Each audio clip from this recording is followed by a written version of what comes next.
So we're into the final, in, and it's those two at it again, Alcaraz and Sinner, for yet another final. This is the preview. Let's go through it.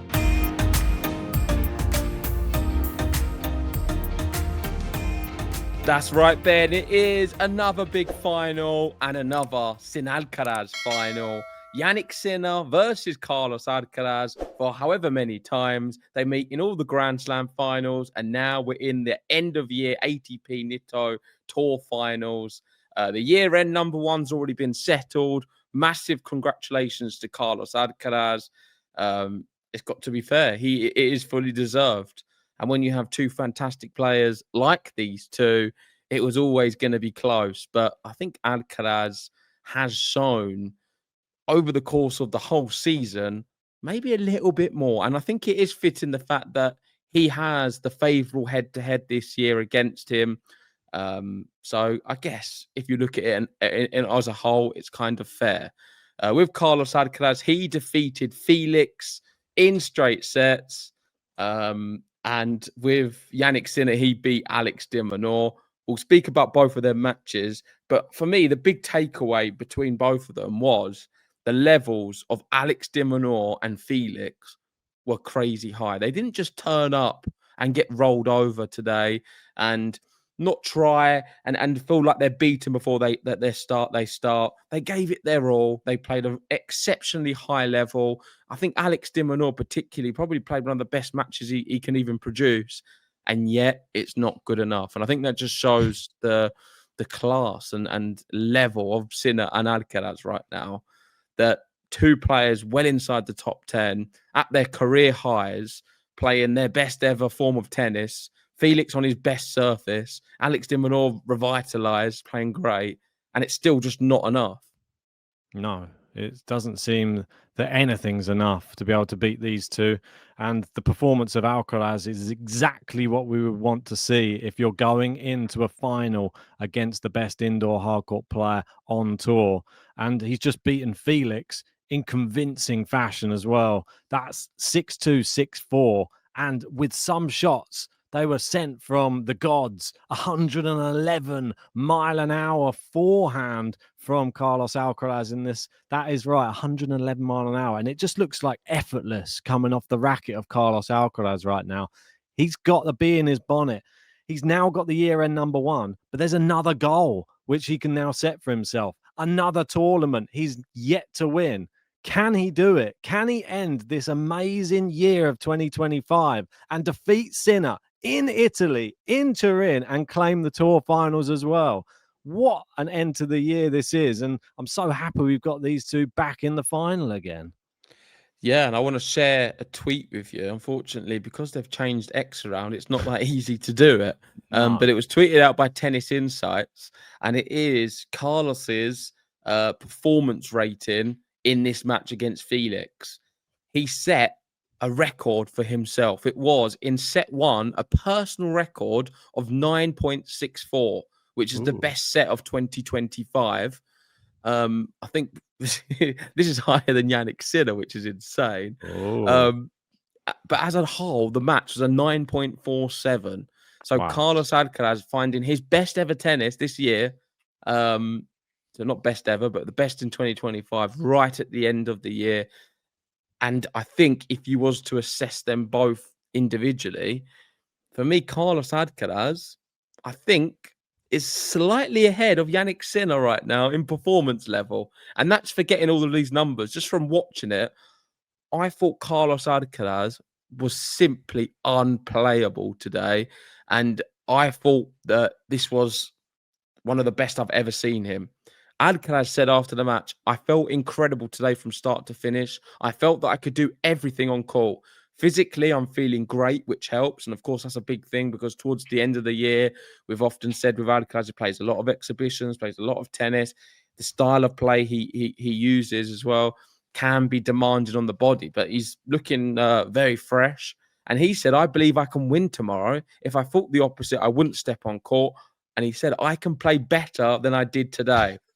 Wow. I don't know if I believe that because I don't think he can. I feel like levels above that is something we've not seen. And I even believe that if he plays at the same level he did against Felix, I think it is a little bit too much for Jannik Sinner. And people are going to be shocked in the comments section for me saying this, but Carlos Alcaraz blew me away today. Yeah, he was so impressive, and big achievement for him as well, because he becomes the first man outside the Big Four to reach 12,000 points in a year since the creation in 1990. And you can see here down the list, Djokovic up there with 16,780 back in 2015. And yeah, he jumps in there in 12th. Fantastic, isn't it? I mean, putting your name amongst legendary players there, something he has over Jannik Sinner, and he just has something a little bit different. That's the one thing. We keep on saying it, and I'll keep reiterating the thing about Carlos Alcaraz. His peak when he plays is higher than Jannik Sinner's peak. We don't see it all the time because Jannik Sinner's baseline is higher than Carlos Alcaraz's baseline level. And I don't mean playing on the baseline. I mean baseline as in the level he plays at consistently throughout a match, throughout the season. But we've seen him play on indoor hardcourt, the evolution of Alcaraz on indoor hardcourt. This is exactly what we wanted. We don't want it like a Nadal who's rubbish on indoor hardcourt and not able to compete against the likes of Djokovic and Federer. We want the best players in the world to be great on all surfaces. And this just shows the evolution of tennis, if anything, as well, that players, the best ones, play well everywhere now. And Sinner and Alcaraz, congrats to them, because I cannot wait for this final. It's as big as a slam for me, this one. Well, and these two have been dominating really since the 2024 US Open, because the last 7 slams, now the ATP Finals, have featured Jannik Sinner, and a lot of them finals have been between Carlos Alcaraz and Jannik Sinner. Sinner's been in all of them, by the way, since the 2024 US Open. Alcaraz has featured in quite a few of them and won a few as well. And the Sinner-Alcaraz train is certainly, I don't know, it's nowhere near its final destination. I can see this train going on for quite a few more years yet. Definitely. And it's difficult to see who can break into it. I know we was joking and teasing about the prospect of a Lerner TN and Joao Fonseca trying to do something magical, but they're still off the top 10. And I think that would be a fantastic achievement in itself for players like that. I don't think anyone, not a Holger Rune, maybe the last few years, there's a big gap. And I can just see these two dominating for many more years to come as it stands. And that's exactly what we're seeing right now. One thing you got to factor into this whole match is Jannik Sinner on an indoor hard court. Mm-hmm. What is it, like 30 matches in a row? It's insane. He played, I don't know if you know about this, he played against Carlos Alcaraz on these courts in a practice set a week ago. Yep. And Jannik Sinner tore him apart. This was at the start of the week, though. And I think if you look at Alcaraz on the start of the week to where he is right now, it's a different version of him. It's very Novak Djokovic-esque, where he started the tournament slow. It's like a slam. Exactly that. I would say slow in a very generous way. Of course, it's not slow the way he started, but in his own ability, it is slow. And then where he is right now, it's crazy. But Jannik Sinner demolished him on a practice court here in Turin at the start of the week. Do you read into it? I just think that it's just him adjusting to the speed of the court. That was the one thing that he actually said when Musetti came in instead of Djokovic into his group. He said, I'm actually really happy that he's now come in, because the main reason, he doesn't have any time to practice on these courts. He just comes straight in. We've been practicing on them. He's not going to be used to this court speed yet. And that was, I think Musetti still played well against Alcaraz, and he still did really well against Minaur as well. But you saw the difference when he played against Alcaraz and Musetti, that Alcaraz, as soon as he clinched that first set, it was done. And I feel that that's what they do to you, Sinner and Alcaraz. If they win that first set, it's such a grueling first set to get over the line. And if you lose it to them, you're so deflated and so exhausted. You saw what happened to Minaur and to Felix today. You lose that first set, and it crushes you, your spirit. You're like, how? I'm so close. De Minaur Yeah. especially, look, see here, 7-5. It was so close. He Yeah. was so good for the whole set.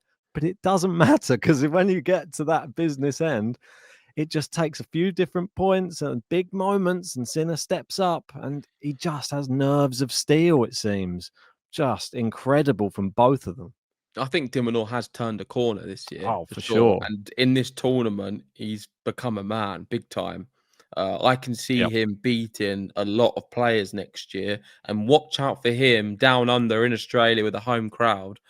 He could be a really dangerous wild card. Of course, he's so highly ranked. You can't say that now. But someone who can, I think, push all the way to a semi-final and play one of these Sinner and Alcaraz and hopefully give him a good match. But it's not looking good, is it? If he has Sinner, 13 matches now he's lost against him, never beaten him.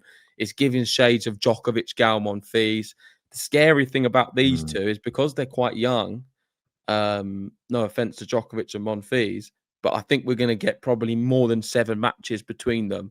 So it's going to be, I think, if Sinner Yeah. keeps winning, this could be like a 30 with no reply kind of situation. But he's getting closer, I think. I think the level of Alex de Minaur is raising, but he needs to. But But he can't, Sinner's is. this was the best, but it's still not enough. But it's His on. best is not enough. It's on indoor hardcourt, which is, I think, Sinner's. It's so difficult. I Suits think, him, yeah, much more. And I think when he took a set from Sinner, I think it was it in Beijing, that was probably more ideal conditions for him. I liked the honesty of Alex de Minaur, and this is something that you don't get to hear from any other players after playing someone like Jannik Sinner. And he said, even though a lot of people may not think so, I know how to beat him. It's just not that easy to do. He said, I don't want to sound cocky, but do you remember a set that you played better than the first one in your career today? To me, it was almost your top level possible and still not enough. I'm just curious. And he said, that's a tough question to ask someone, because it sounds like my best is not good enough in your eyes. I've won sets against Jannik in the past. Look, I'm going to say that there was a lot of good stuff in that first set. And I think one of the key elements was I dropped my percentage of first serve at the crucial stages, which allowed him to jump on top of me in that 5-all game. So, but I like the fact that he's speaking in the way that he knows what needs to be done. But that's the thing. I think a lot of players know what needs to be done. They know the weaknesses of Sinner, but you can't expose them if you can't hold up your end of the deal in the business end. That's the difficult bit. It's the mental side of the game, which he is excelling in Jannik Sinner. And Alex de Minaur just needs to get over that line. Yeah, I really like Alex de Minaur. He's Yeah. a good player to watch and good with his So words too. exciting. Very professional. We've seen him behind the scenes on the bikes, Spoken to speaking to him. his Yeah. team, taking all of the right advice from everyone around him. Strong team, does what he can do. We've seen improvements in him, but for him to say at 5-all, it was just a few moments here with his serving. I think it's bigger than that.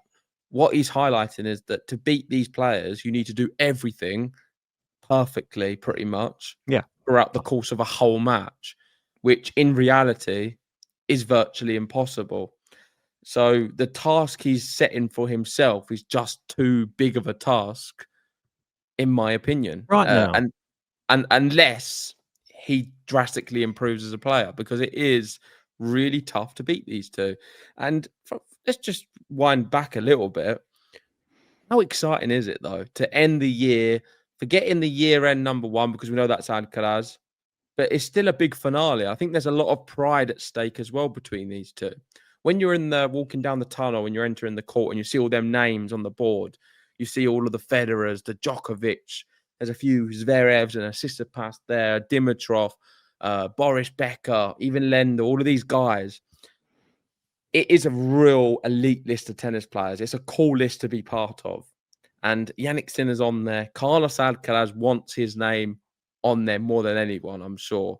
And I think we're being treated to the best final we can have against the two best players in the world.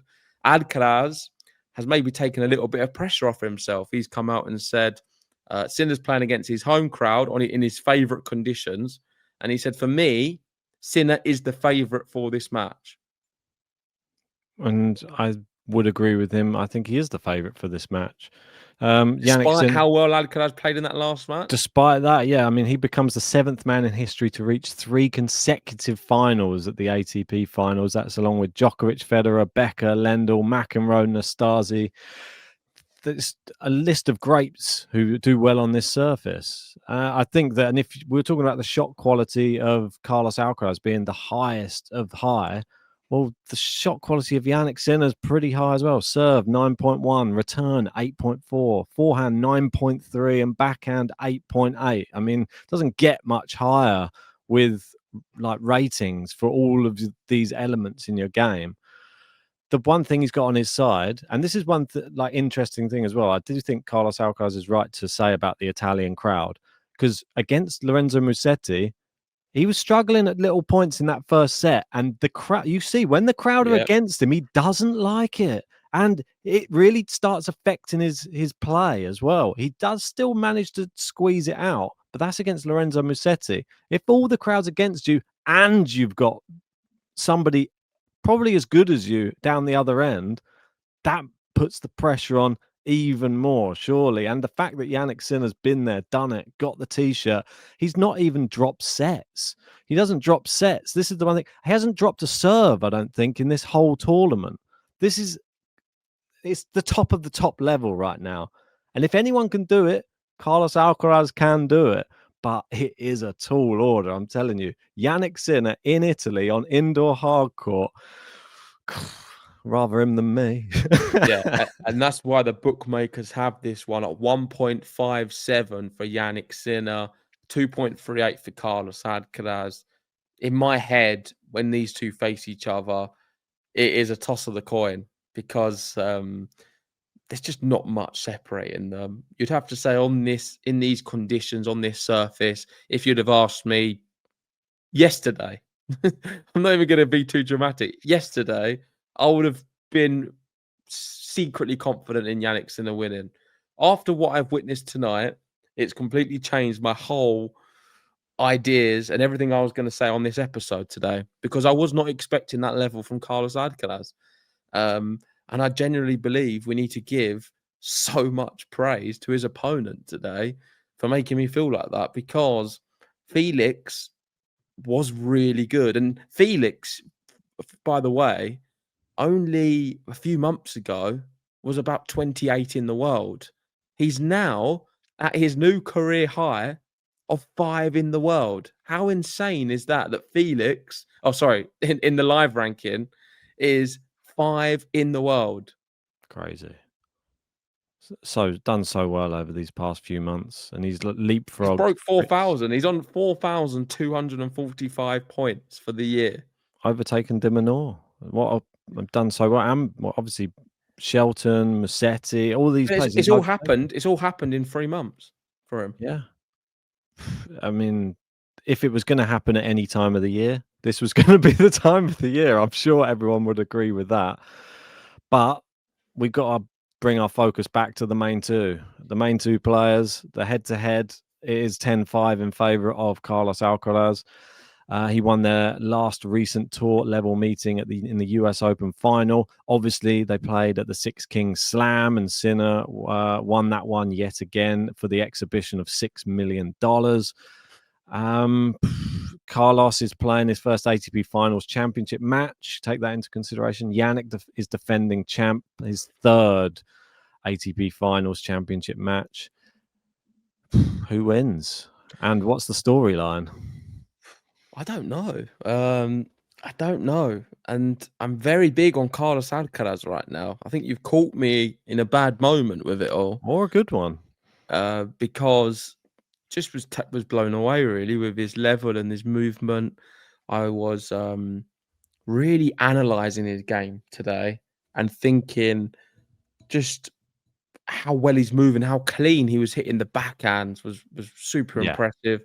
I was trying to think bullets, some things I can try and do in my game, watching him, but you just can't compare because the points they find on the court, and Felix does it very well as well, just the angles, how comfortable they are, is something which us amateurs have never ever experienced.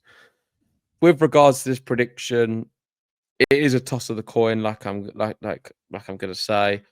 I am gonna be going for a 3-set match. I think it would be rude not to have 3 sets. We've got to have Of 3. course, this is the only real big final they would ever play, which isn't a best of 5 format.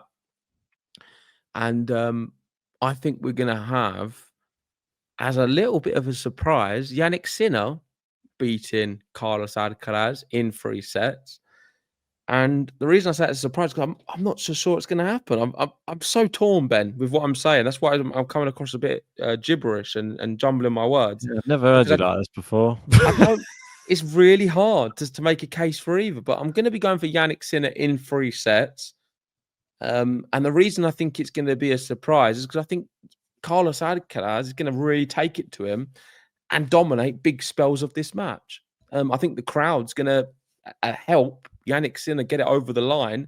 And we're talking about potentially Jannik Sinner serving out in the third, having a bit of a wobble, maybe having one double fault in there, Sinner hitting some crazy shots, and then it going all the way to a tie break where Sinner's going to edge it. That's kind of my narrative I'm going for. I'm going to have Carlos Alcaraz having this match won, and then just struggle to get it over the line, and then Jannik Sinner capitalizing and beating him. Opposite to what happened with what was it when it was 15-40? Was it the other way around? Jannik Sinner had opportunity, he had match points. Was it Roland Garros? Yeah, it's going to be the opposite way around to that. Well, there you go. JG with elongated prediction, different to his normal ones. I'll keep my one short and sweet then. Well, I'm very confused. I'm trying to just stick to a bit of my guns a little bit here, because I know it's easy to get carried away with looking at the part. You can only judge people on their performances in the tournament so far, but I'm going to judge them based upon their performances against each other and how Carlos Alcaraz does under pressure in enemy territory. And that's why I'm going to stick with what I said pre-tournament. I still think Jannik Sinner is the best indoor hardcourt player on tour. I was also going to go 3 sets as well, but I think Carlos takes the first set, and then I think Jannik Sinner comes back, wins the second set on maybe a tie break, and then the third set will be a singular break, and he will claim another ATP Tour Finals title. Yeah, and this is the last time we got the 2 finalists in the final without losing a match was Novak Djokovic, Andy Murray in 2016. Something else to note: it doesn't happen often where you win all of your match in the round robin stage, then the semi, and now into the final. Have they not dropped a set as well? Yeah, Alcaraz has dropped a set already. Oh, Alcaraz dropped a set, but Jannik Sinner, I don't think he's even dropped a set, has he? He hasn't dropped a serve, I don't think so. So it's a very, very high class final, and yeah, I just hope that we get the final we want. I don't want an easy straight sets win. I want a battle, and I wouldn't be mad at a Carlos Alcaraz victory. Well, there we go. Let us know in the comments section, how do you see this one going? Of course, it is the big end of the year finale. Me and Ben will be in Italy to give you our reaction, hopefully, if we don't miss our flight. And we will be there also for the Davis Cup in person. So if you are around, come and say hi, and we'll be happy to see you. Right. See you for some reactions after the final. See you soon. Bye-bye.